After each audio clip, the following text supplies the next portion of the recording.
1. The time is 2:30, and we are going to call our coronavirus ad hoc committee meeting to order for June the 23rd, 2022. Ms. Carrillo, if you will, please call the roll. Livingston.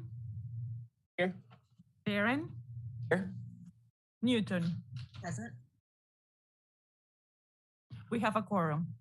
Thank you. And I would also like to recognize that we have Ms. Terratio, who's joined us here in the chambers, and Mr. O'Walker and Ms. McBride are also online. So thank you all for joining us in this discussion today. Next order of business is the approval of minutes from May the 19th. They're on pages 5 through 9. So move, Madam Chair. Second. Any decisions that need to be made to our minutes? Okay. If not, Ms. Carrillo? Livingston. Yes. Barron. Yes. Newton. Yes. Motion approved. Next order of business is the adoption of the agenda. Mr. Brown has stepped out. I'll ask ACA Thomas or Thompson, are you all aware of any changes to the agenda? Okay, thank you. I move, Madam Chair, for adoption. Second. Ms. Carrillo? Livingston. Yes. Barron. Yes. Newton. Yes. Motion approved. Next order of business is items for discussion and or action. And so before the administrator comes before us to address these items, and Mr. Brown, once you take the floor, definitely feel free to move our discussion from A and B as well. But I do want to say to the committee that it's definitely commended that we were able to put forth a plan that full council supported. And not only this plan that they supported, we are now at the process where we need to put the nuts and bolts in place so that we can get the funds to expedite things, to get the funds in the community. So Mr. Brown's gonna take over at this point and just to kind of remind us what our funding recommendations were that we voted on, and then move on to the application process. Mr. Brown. Thank you very much for the opportunity, Madam Chair. To those who are here present on the council through this committee and those who are watching, I want to remind everyone that Richland County did receive an initial, what they refer to as tranche from the federal government in the amount of roughly about $40 million.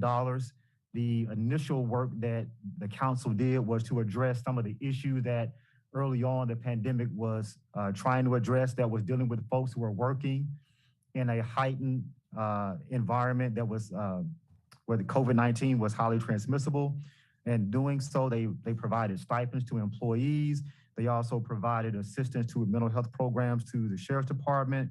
They dealt with citizens who were struggling with their rent and utilities by form of some people that were not able to pay their utilities. So the county also lost revenue, and the council through the committee provided funding for that. They also did COVID-19 vaccine incentives to help people get vaccinated and to encourage them to get vaccinated. The county at that time saw a huge increase in individuals using online services and saw the need to continue to perform work electronically, so they approved a grant management software program. So those were some of the larger allocations from the initial tranche associated with these funds.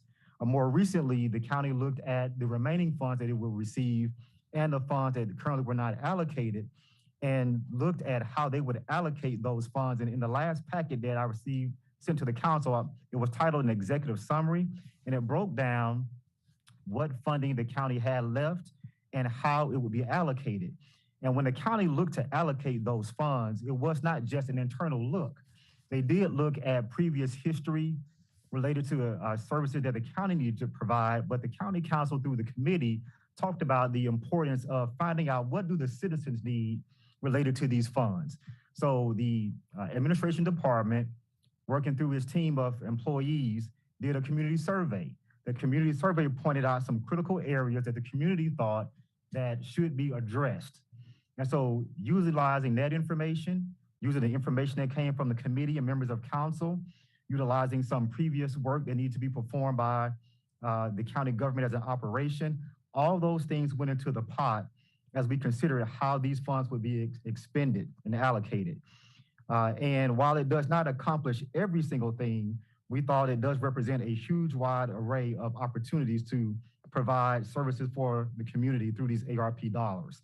So specifically, I'll just tell you that the areas that were represented are public health response, replacing public sector revenue loss, offering additional support to essential workers, investing in water, sewer, broadband, and cybersecurity infrastructure, as well as addressing negative economic impacts of COVID-19, specifically targeting those areas that were disproportionately impacted during COVID-19. And so what we did was we looked at some individual areas of focus that align with the community, that align with the county council, as well as the charge given to staff. And that's how we came up with the idea of the community grants and public-private partnerships columns that we kind of talked about, that we're really here to talk about specifically today. And just to remind everyone what those look like is in that executive summary, which is a part of the council packet that was approved. So citizens can look at that anytime they get ready. There was $1 million funding for small businesses, $1 million funding for nonprofits in general, funding for workforce training at $1 million, funding for education assistance at $1 million, funding for senior assistance at $1 million, funding for recreation and youth services at $1 million, funding for to address food insecurity at $2 million, funding for broadband services in underserved areas at $2 million, funding for affordable housing at $4 million, and funding for services for unhoused persons at $2 million. And so when you add all those up, plus the $1 million that was put in to provide a potential third-party provider to help process these, go through the process of getting these funds out, as well as $2 million that you addressed for a water tank out in Lower Richland, they came up to a total of $19 million that you had allocated towards community investment.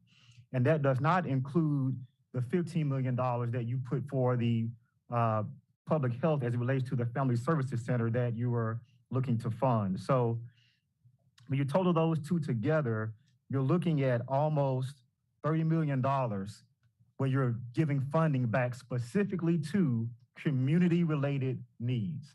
So whether that's, again, water, sewer, broadband, housing-related needs, food-related needs, you're kind of addressing all of those key areas that the funding given for ARP was designed to do. And so to your question, Ms. Barron, about just the general information about how we got here and where we're going, now that the council has actually approved those pots after the work of this committee, now it's trying to get down to how do we then get these funds out to the community. So there has been some allocations that the county has already given. However, this is about the next phase. And so in your packet, and I believe it's listed according to the agenda on pages, starting on page 10, you have in there a proposed application process. So if you want to pull up page 10, we can take a look at that. But this represents the staff's look at some recommendations to the committee for your consideration. So how do people actually get access to these funds? So the grant application that we have provided for you really kind of communicates what the U.S. Treasury provides as what is needed. And so we want to kind of stick as closely as we can to that information. No problem. So, Madam Chair, when we think about this process, one of the things that is not necessarily listed on here directly, but would potentially affect this is, how do we process these applications potentially? How do we qualify persons? So when we talk about later on, I guess we'll do it under other items, we'll be talking about how do we qualify individuals, and then ultimately what process is used to award funding to these individuals. So that's something that we certainly want to get feedback from the committee. But right now, I want to focus on what we list as the American Rescue Plan funding application. So that application that you have there, I'm showing it's about 16 pages. It may seem like it's a lot of information. It is a kind of tracks what the federal government has asked from providers or users of these funds. And so we're just kind of sharing that same information with the potential subrecipients. We've also had a third party firm who does auditing of these types of things review this. So this has been kind of vetted by a third party who has expertise in this area. So it's important that I share that with you so you won't think this is just something that we just kind of came up with off the cuff, but this has been vetted. So I guess what I would ask is, when you look at the application, are there any particular questions that you have concerning what you see there? I will tell you that council members have expressed to us, what about smaller entities who may not have individuals who are experts at grant writing, for example? We do have staff that will provide technical assistance. That does not mean we will write the grants for them, because that could certainly look like a conflict of interest potentially for someone, but we will have someone that can tell them if they're going in the right direction and where else they could also get resources from. So we will provide that through our grants department. So I did want to answer that for those who are present and those who may be listening in, that we will provide technical assistance because we want folks to be able to access these funds. The other thing I'll say is, there are some deadlines that you have heard before, but I will repeat them here so we can have just a brief discussion on those. One deadline is all funding has to be allocated by December 31st, 2024. Richland County has pretty much allocated the majority of its funds, so that's not a problem for us necessarily, but when we sublet these awards out, that's something that if they plan on, utilizing these funds, they're gonna have to make decisions pretty quickly as to how these funds will be used. Then ultimately, funds have to be expended by December 31st, 2026. While you may hear that as final dates, please remember that as the ultimate agency who has to provide reporting, that we're going to need that information back to us prior to that date, because ultimately we are responsible for these funds. So more than likely, we'll be looking at awarding these funds and then asking for those individuals to have those things wrapped up in early 2026 so that we can have enough time to make sure all the reporting is done and that we meet Treasury's compliance requirements. So that's a lot of information. I'll just take a moment and pause there. But key things to take away: grant application process has been vetted by a third party who does these types of reviews. Staff will provide technical assistance for organizations who have questions about the application process or the application itself. And then timeliness, we will be asking any awardees to be cognizant of the expenditure of those funds really need to be done early 2026 so that Richland County can meet its reporting compliance and not have any issues with the Treasury and remain in good financial standing. So I'll take any questions, Madam Chair, related to the application or any other part of the information I've shared right now. Thank you, Mr. Brown. Mr. Livingston, you're recognized. Mr. Brown, over on page 13 under G, where it talks about supplying information regarding to the whether or not your census tract is qualified, and below that it talks about percentage of median income. Would there be any help with that information? Because that information may not be really available to some small groups or organizations trying to get funding. How do they obtain that information? So we have we have the capability of communicating in general spaces of Richland County, whether or not an area is considered a qualified census tract. So again, I think something of that level, Mr. Livingston, that would be doable for us. But there may be some other areas where that really would be within the purview of the agency. But something like that, I think we could assist with, Mr. Any Livingston. kind of technical information like that? Yes, sir. Yeah. I think that'd be helpful, so they won't have to spend a lot of time trying to do that.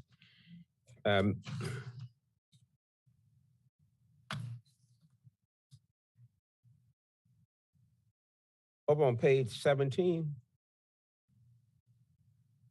And can you tell me what's listed on there, Mr. Livingston? 'Cause I actually have a, Administrative systems. Okay. And it says answer yes or no for the following questions. okay, I'm there. Is these questions yes or no disqualify anyone? So the answer to your question is it certainly could, because for example, if you look at that first question where it says, our organization has had an instance of misuse or fraud in the past 36 months. Depending on the results of how that was disposed of could impact them. So if they had a case of misuse and they were determined to have misused the funds, then we certainly don't want to be in a position where we as an agency are awarding funds that have been misused and have not been resolved with another agency. Yeah, because getting to the second one, regarding pending lawsuits and so forth, the question was whether it automatically disqualifies someone. No, sir, it will not automatically. It's something it's some information you need to have. Correct, it's conditional. Okay. That's all I have for now. Thank you, Mr. Livingston. And I just, Mr. McBride, I do see your hand. I just want to have a follow-up question to Mr. Livingston's question as it relates to disqualifying factors. I do think that it would be helpful for an applicant to understand that how you cannot qualify for these funds, i.e. we've said individuals during the time of this meeting, but we know that we are not funding individuals, we're funding organizations. So I think that would also be helpful as we look at putting this document together, that whereas we know how you qualify, we need to determine how you qualify, but we also need to determine what would disqualify you as well, so that there is no guesswork there for those individuals there. And I'll pause and hold my questions. I do want to acknowledge Vice Chair Mackey has joined us here in the chambers, and I did see Mr. Joe Walker. He's also online here. So just want to welcome you all. And Ms. McBride, you're recognized. Thank you. I have a follow-up question, just for clarification from Mr. Livingston. For administrative systems, if there is a no to any of the questions, are you saying, Mr. Brown, that does not disqualify you having a no answer? Answering these questions by themselves, whether yes or no, does not automatically disqualify an applicant. Thank you. That's what I want clarification on. The next question I have is regarding those communities that were disproportionately affected by COVID, many of them in underserved areas. Is there any means of showing equity in terms of having an opportunity, an equal opportunity to receive and an equitable opportunity to receive funding based on their need, that they were disproportionately affected by COVID, as well as being underserved? So I think to answer your question in a more broader way, Ms. McBride, is as applicants apply for these funds, we certainly will be able to find out where they are represented at, because there's information here that talks about that. And so we can see how many agencies are applying for funds and whether or not they are in fact in an area or serving an area, not necessarily where they are, if they're serving an area that is in an impacted area, and whether or not how the spectrum of funding is being allocated. But there's not a particular mechanism just to highlight or to segment out agencies by who they serve. I guess one of my concerns, and I haven't given a lot of thought into how we can address it, is that based on history not only Richland County's history, but history throughout the United States. These are the communities oftentimes that they do not receive the funding, they do not receive the programs. Additionally, many times that these organizations are outside of the community that say they're going to serve the community, but the organizations within the community are not getting the funding. And my issue is making sure that there's equity, not an equal opportunity, but there's equity as well as an equal opportunity for those communities to receive funding that were disproportionately affected, as well as those programs that are directly in that community that are working hard and have been working hard for years and years to serve those people. And Yes, I ma'am. guess, I'm assuming that as well as our geographical equity, I keep bringing up just based on past, I could take the penny program to show in terms of where programs were funded. So I guess my concern is when we do the evaluation component of the grant, that we look at some type of weighted system for evaluating these grants. And I hope that at the point that we begin to do the evaluation, that we would probably look at a blind evaluation, and that we would look at using people, we might have to pay grant reviewers to evaluate the grants so that there would not be any biases.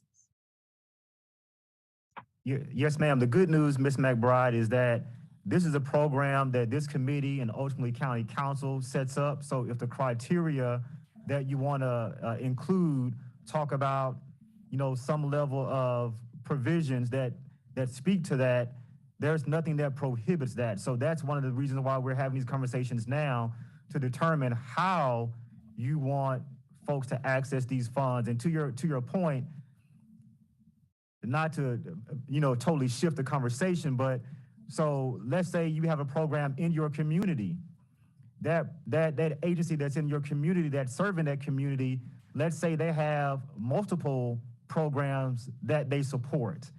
The committee will have to consider whether or not, for example, that support that they provide, once they get funding for it, does that preclude them from getting funding from other pots where they may have program services? So those are some of the things that we do want to get hashed out here, hopefully as much as we can today, so that we can know how to get these funds out to the community. And thank you. Thank you for that response. And the last position that I take, I'm always careful in order to differentiate between what is policy and what is actually operational services. So I caution us that when we begin to evaluate these programs, as a council person, I don't want to evaluate them because I'm a policy person and I'm not in operations. And sometimes there's not transparency. There appears not to be transparency or accountability, that we may have to have programs within our district that we are evaluating. Not only that, we get a second chance to vote on before they come to council. So I would just caution us as a policy body not to be a part of the actual grant evaluation of each program. That's just a comment. Thank you. Thank you, Ms. McBride. Ms. Newton, you're recognized. Thank you, Madam Chair. I had a few questions about the application, and I had a few questions about our general process. So I'll just limit my questions right now to the application, and then when it's right, I'll ask about the process. So this seemed very thorough, and I could tell how it was probably aligning with what our federal requirements are. One question that I just had is, I don't know if I missed it, but I thought it might be informative if we had, if we asked about the years of existence of the program, just to understand how long programs have been serving particular communities or in particular areas. And then one of the other questions that I had, which might go along with some of the other questions, is if from a county perspective, we plan to track what districts these organizations serve. And I'm not saying that they have to say it. It's something that we could track on the back end just for information purposes. And I know that it gets complicated, but just trying to get a feel for what organizations are serving the entire county, what organizations are serving just parts of the county. And I'm open to what the wording is on that. But if it pleased the body, I would be interested in us tracking that. Yes, ma'am, Ms. Newton. Specifically to your question as it relates to by district, I'm looking at the application and it should be shown on the screen as well. But there is a question listed under E, but also specifically it talks about the address as well. So you have the target population, but you have a specific question that talks about the location specifically to the address and neighborhood of your proposed project. So we will be tracking that information just by way of this grant process. Okay, and I did see that. I guess then on the county side, what I would be recommending is that then we further delineate that by district, because if someone says, oh, I'm in the, I don't know, Blue Lake neighborhood, and then you have all these different neighborhood names, it's not necessarily immediately apparent, where those things are. And again, I don't ask that we do that so that we don't give it to areas or, try and weight it in certain areas. It's just for informational purposes. Yes, ma'am. And then is there a place that I maybe missed on the application where we look at how long the organization has been operating? I did not see that one. So I did make a note of that, the years of existence of the organization. I mean, it just seems like a helpful thing to know as you're evaluating. Some organizations all do the same thing, and one may be in existence for 3 months and one may be in existence for 20 years. And that might be something that we want to take into account. And this is an in the weeds question, but in terms of ease of completing the application, obviously we're looking at a PDF version right now, but when people go to submit this application, is the idea that they're going to do this through our online software, that they can also do it on paper? I mean, are we going to offer various forms with which they can complete this application? So I'm going to answer that question in a way that's going to make you cringe and make my staff cringe. So yes, ma'am, we're going to offer this electronically, which is the mechanism that is most sufficient for us to track this information. But we will also provide technical assistance to folks who, for whatever reason, are unable to do that. But if we get, so many applications, then I might not necessarily have staff to take, hundreds of applications and then put them in the Zoom grants. So we're going to do that. We're going to provide that assistance. And hopefully there won't be that many agencies who are unable to do that on their own. But we have already discussed that internally. And we just hope that it's not an overwhelming number of people who cannot, or agencies who cannot do that through the system. Okay, and then the last question that I have for now, which falls in line with, I think, one of the questions that Ms. Barron asked. It's my understanding that these funds cannot be used for operational expenses. Is that correct? So programmatically, and I guess it probably depends on specifically, what you are talking about. The funds themselves, the guidance gives a wide breadth of latitude for programs. So when you say operations, can you maybe clarify a little bit for me for what you mean? Sure. So staff salaries, for example. So directly for salaries, I would say that would not be an expenditure that you would want to put. And so then my follow-up question would be that and I saw a place on the application where it referred to guidelines or something that were going to be attached that weren't included in our packet, and that was fine with me. But I just want to make sure that it's very clear at the outset that, if you can't use this for staff expenses, you certainly don't want, or any of the other expenses that people might expect, that they're not going to go through this whole application process only to find out that their sole purpose for applying is not applicable. Correct. And the information, because it is through Zoom grants, that's where the link is. But the link will be provided. So it's not a part of this document simply because it was not able to be put on there, Ms. Newton, but it is a part of the Zoom grants application where you will find all this information.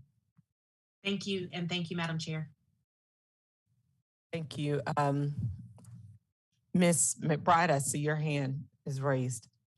Yes, ma'am. I just wanted to get clarification again on the last statement that if you're submitting, an organization submits a grant, that they cannot have funding for personnel. Is that what you're saying, Mr. Brown? I think you don't want to try to parse that because that's the guidance. It depends on your situation and what you're doing. It's not a broad brush. So we could not just make a general statement that would apply to all scenarios. So that's why I was trying to avoid doing that because it doesn't work that way. That's what I was thinking. So I left with the opinion that Ms. Newton was thinking that you could not have personnel, and that's not my opinion of what the program does. Yeah, I think we just need to be careful. Like if someone were to come to you and want to stand up at an agency and say, well, I need, 15 people to now serve the community, and it's going to cost X number of dollars, to bring these 15 people on. Those are the kind of things you want to avoid. So, but if people are working, for example, I don't want to even give an example. If there is an agency providing services in the community, that agency certainly has people providing that service. So that's what I'll say. Sure, because any grant you have, if you're going to expand the services, then it may be that you need staff to help you expand those services. And with all the grants I worked at, unless you're doing something that's really unique, that it does allow for that. And it's my understanding that this particular funds allow for that also. So I think we're clear. We're not saying that it does not allow for that. We would have to look at the overall program objectives. Yes, ma'am. We would have to. That's why we would have well, if the committee so chooses, that's why we would have a third-party qualifier. That person, or I'm saying person, but that organization, their sole purpose would be to take these applications and vet them against the qualifying criteria that are established by this committee and ultimately by council. And then you would know which programs have been qualified. And yes, that would include all of those considerations that you're addressing. Right, that would be looking at some of the policies we put in place. And the final thing that I think that one of the council persons mentioned was that the tracking of district information. I want more than just tracking. I think if we get enough lip services to equity and equality, and I think we need to look at policies to ensure that we have it as we develop the program evaluation. Thank you. Thank you, Ms. McBride. And I do have a couple of things or recommendations that I'd like to add.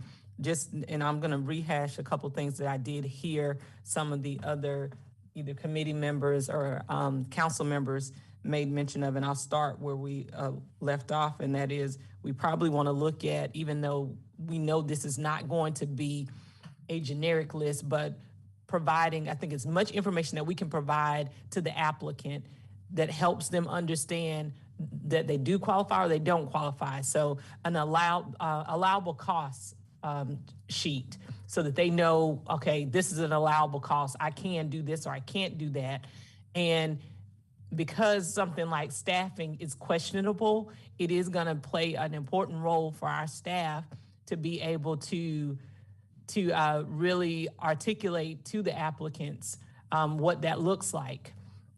Another thing that I heard here is that our staff is going to be providing some technical assistance as far as helping with the application. But I would like to say that, and I think that we do this already, but I don't want to assume anything, that we are going to put this information out and create some type of workshop or seminar so that any person that is interested in applying, they can have an audience with the staff. Our staff is going through this application piece by piece and saying, this is what you should spend your 100 words talking about in this section, because we don't want this, what we want to do is to set people up for success, to get these funds. We don't want to make it difficult for them to get the money. So if we do our due diligence in the front end of this in saying, this is how you get it, how you can apply, what should be included in there, I think as a part of our technical assistance, that would also be helpful. Creating a timeline. And this may be something internally that we do, but something to keep us on track. And also that the applicants can know, okay, on this date, we're going to be expecting, a quarterly report, or we're going to be expecting where you've allocated your funds for. And just, I want to go specifically to a couple of things. Mr. Livingston already addressed this about the Section G, but I think that that's information that, the average small nonprofit is not going to be able to put their hands on readily. So we should be able to be able to help them through that process. And then can we provide some type of definition ledger? Because there are some words in this document. Again, we want to water this all the way down so that people understand, but just so that they know what it is that we're asking for. I know what a DUNS number is. I know what that is, but and that's the first one that just popped out. And then in the budget section, where it asks for a certified audit and a single audit, are those mandates from Treasury that we have to request those items? Because again, when we're talking about having applicants to compete, a small nonprofit, that's from Blythewood versus some of these big time nonprofits that's located downtown, they're not going to be on the same playing field. They're not. And so as we talk about making the equity, as Ms. McBride has said, we want to make sure that's the case. Sure, all nonprofits should be doing audits, but do we know that they're not? They're not doing them. So if that's not a mandate, I think that's going to disqualify some people if it's not there, or they're going to have to spend money in order to get this money. Yes, ma'am. So to answer that question, and I think as the agencies come forth and express their interest as we go through as you mentioned, the kind of workshop process, just like county governments who receive allocations and are spending at certain levels, the Treasury has provided certain levels in which things have to be done. So it really depends on the level of funding that you're dealing with and the size of the organization. Those things kind of play into that. So there's a list that kind of deals with that. So it may not apply to the agency that you're referring to, but it could certainly apply to some agencies, and those that it would apply to, they definitely would know. And we would share that with them. Okay, so the items that are on page 19 that talk about agencies' annual income, if it's over $50,000 a year, then they do the statement of financial position. But if the agency revenue is 50 to 75, then they do the 990. They're not having to do all of these items. It just, as you stated, it's based upon the category of their yearly income, their annual budget that they have. Is that correct? Correct. It's based on their particular scenario. Yes, ma'am. Okay. I feel a lot better about that process. And that's all the questions that I had. Ms. Mackey? Thank you. I guess we were just on that part where you were at page 19. I just wanted to clarify. So for A, I guess it starts with agency income over 50, then it goes to 50 to 75, and then it jumps to 750,000. So the folks in between 75,000 and 750,000, what is it that they need to submit?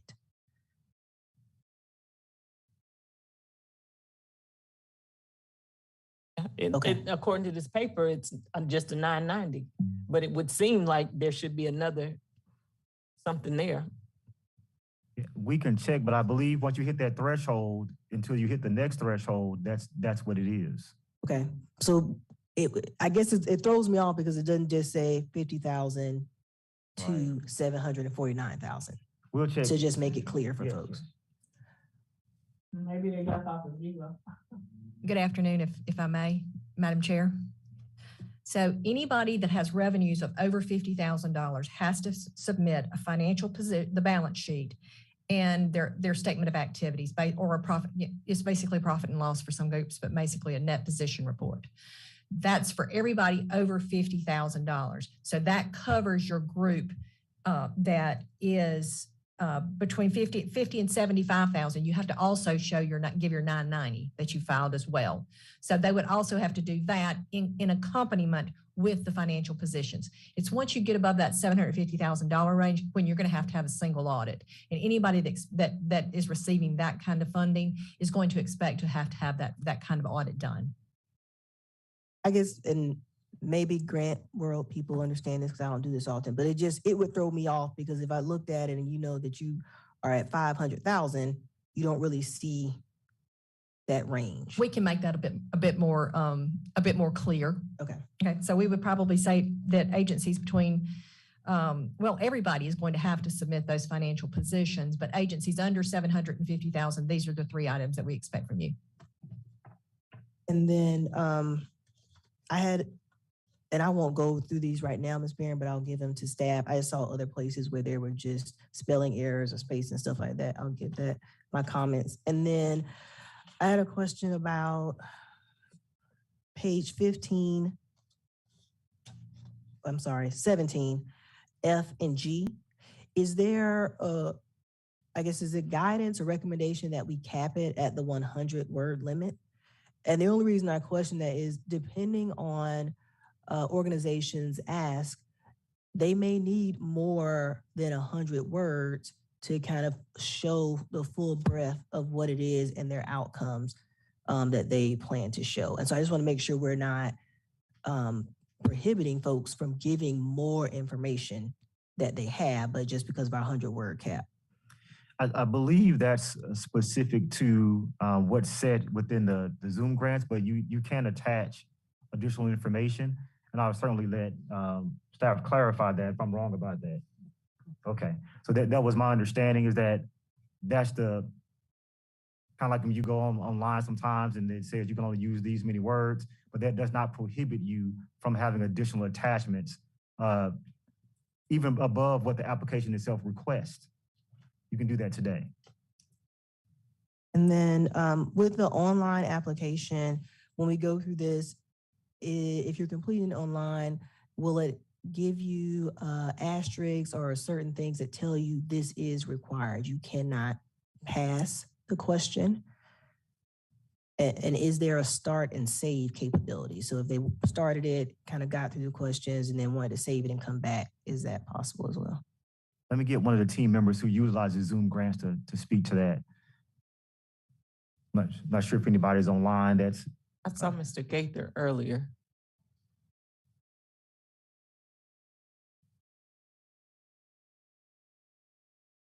So I will get those questions answered. So you want to know basically whether or not there was a way for a person to know if you had actually submitted what you needed to submit before you went to the next line. Just as an example. Right, like making sure it's required. So you don't want them to skip 3 questions and then we get it and we say, oh no, your application is not complete. Yeah. And then whether or not there was an ability for them they started the process, but they can't finish it now. Could they save their progress and pick it up later? Yes. And then one more while you're going to follow with them. And then I don't know if this is a committee or federal guideline question. Can an organization submit more than one application at a time? Meaning if they want to submit for 5 different programs, can they do that in this system, or does the system, 1, can they do it? 2, will the system throw them out if the same organization submits more than once? So in terms of the system, I'll get that question answered. But in terms of the other part of that question, that is something that we will be seeking from the committee is, do you want to limit an organization to the award of one, whatever they received an award for, and not allow them to have access to any other ARP dollars? I can answer your question and say that they can't duplicate Right. So we know that, but we have not determined in-house in terms of Richland County whether or not you receiving funding from us will prohibit you from receiving funding in other areas related to ARP. Thank you, Ms. Parent. Follow-up question to the finance. Yes. Look on that same page of 19, where we're talking about agencies with income of over $50,000, what they're required to present. What if there was a small 501c3 agency that had a $45,000 income? It says nothing about what they are required to present. What are they required? It says on page, I think the previous page, it says agency with an annual income under 50,000. What's that? That must be on page 18, I would presume, if you're looking at page 19. But I see an A that says agency with annual income under $50,000. And it says the statement of financial position or balance sheet, statement of activity, income and expense Okay, statement. well, that's good. It's just not, I don't see it on my sheet anymore. It's not on see mine that. as well. Oh, okay. So yes, there is a agency with annual income under $50,000. Okay. So for whatever reason, it didn't print out or didn't make it. No, sir. Okay, no, I didn't have that. Okay, Okay. I'm good then. As long as it's on Well, there. I gotta get the- Yeah. Mr. Brown, this is Abhi Deshpande from the Budget Office. You're recognized. Hi, Ms. Chair, can you please repeat a couple of questions that you had regarding the grant application, Zoom grant, and I have staff members to answer those questions with me here. Yes, sir. So the questions that were asked was if there is a save and return back, or save and then be able to come back to the document at a later date. That was a question. Another question was if there is required. So if you have to fill in a blank, and we want to make sure that they're all note that they're required spots, so there aren't any gaps left in the application. And that was Can the system allow you to submit more than one application? Will the system allow you to submit more than one application? This is Denise Teasdale, Manager of Budget. Yes, you can save and always go back. However, in order to go forward, if you are in one part of the Zoom grants and it asks that you submit a form, then you can't go forward until that form is submitted. And you can't submit your grant application without all documentation attached. And what about the required fields? So if there is a spot where it says for 100 characters there, and let's say I skip it, it's not going to allow me to submit it because that spot is empty. That is correct. You have to, everything that has an asterisk by it has to be completed.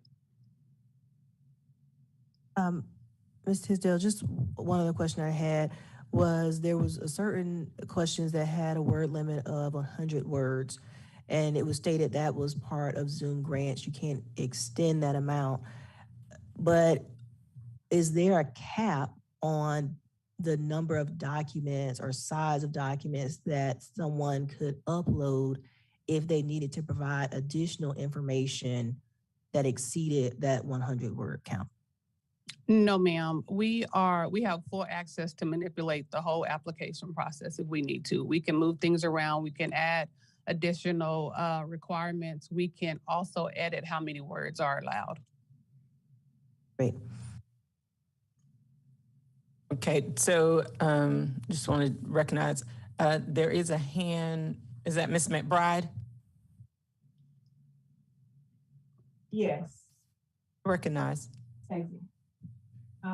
Madam Chair, I don't know whether it's appropriate now to talk about the evaluation process of the grant, so we will do that at a later time. Well, and here we have a couple of items, and obviously we did not get as far as I intended for us to get in this discussion. And so given that we have about 9-10 minutes, 10 minutes left. There's still some big questions that we have to answer. And as I see them, is number one, if we're going to have a third party qualifier to help assist us in this process. The other question that we have to address is the qualifications of approval. So how does an applicant get approved? What makes them, is it they have to score at least a 70 in order to be approved? We have not set that forward. Okay.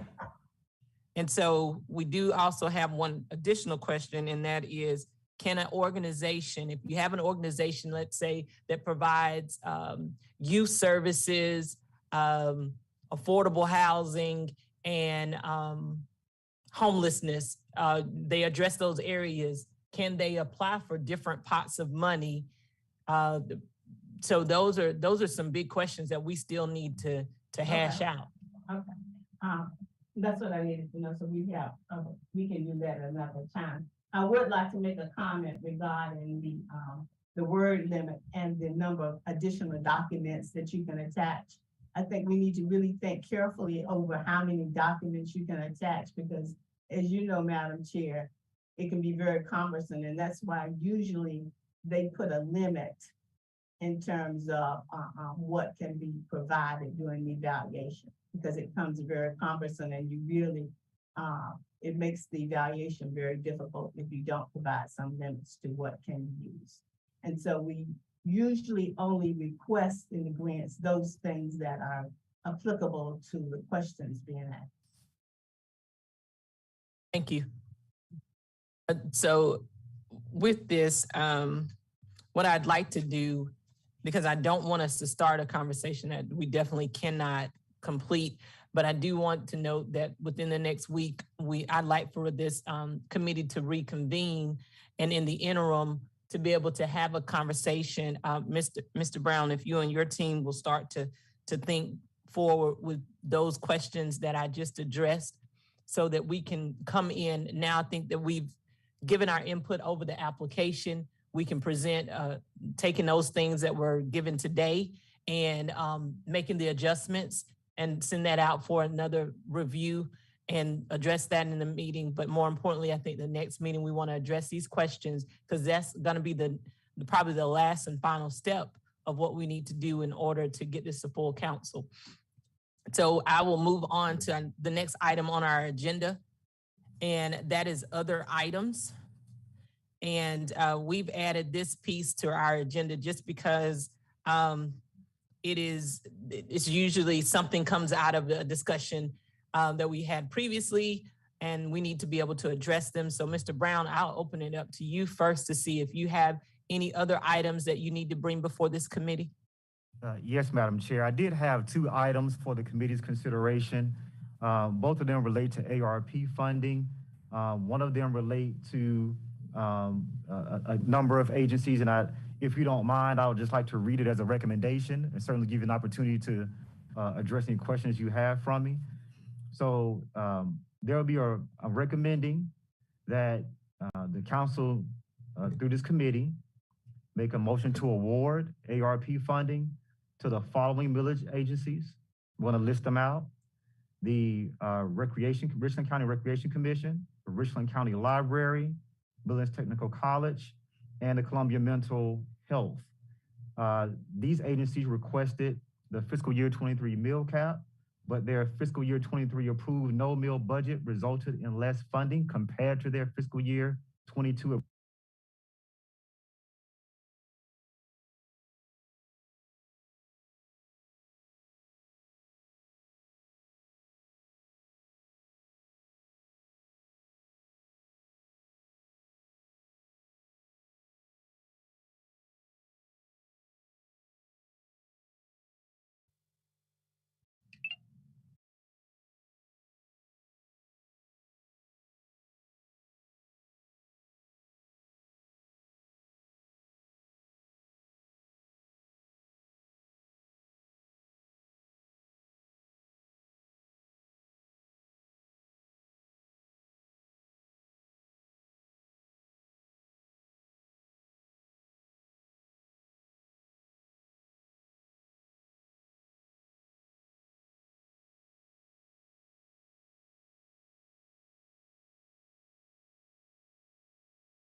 And excuse me, 1 second. If we can get IT to check, Ms. Newton is saying that she has lost audio. Okay, okay, we'll let her know.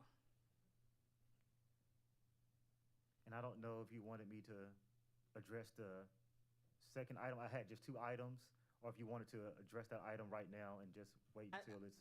Well, I'd like for us, because this is a recommendation that you would like for us to take to full council. Yes, ma'am. So with that, the recommendation before us is that we will assist those organization millage agencies who were funded with no meals, correct? Correct. The no meal resulted in them receiving less funding than their fiscal year 22 approved budget. So with that, you've heard the recommendation. Is there a motion? Approve, Madam Chair. I'll second it because Ms. Newton is out. Any further discussion? Ms. Carrillo, if you'll call for the vote. Livingston, Yes. Barron, Yes. Newton.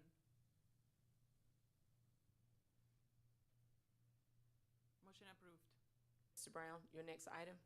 The next item was I'm not quite sure, it might have been just a simple oversight, but in reviewing the motions that were made during the budget, I noticed that there was one agency that received less funding. And so I would make a recommendation that the committee move to full council to award ARP funding to Transitions Homeless Center at the same funding level that they were approved in fiscal year 22. And that level was $200,000. They were funded at $100,000 from the ARP, but I was not sure whether or not there was an oversight. So I'm bringing that before the committee for consideration. Ms. Mackey? Thank you. I did want to state that was an oversight. That motion was part of my motion that I submitted, and the intent was for previous year's funding. So that was just a mistype in my fingers instead of the 2 and the 1. So with that, Mr. Brown, you'll need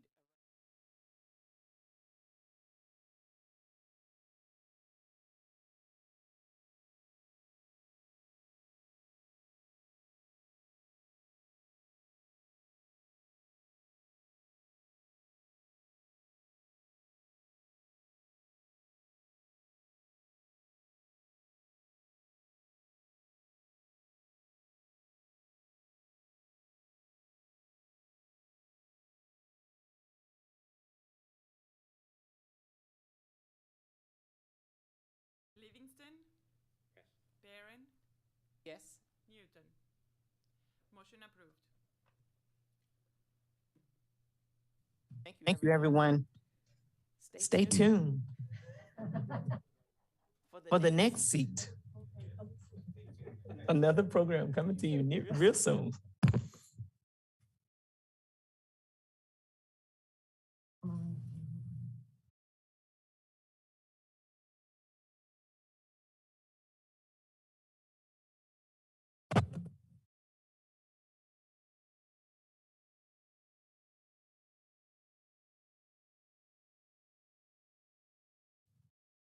Bye, everybody.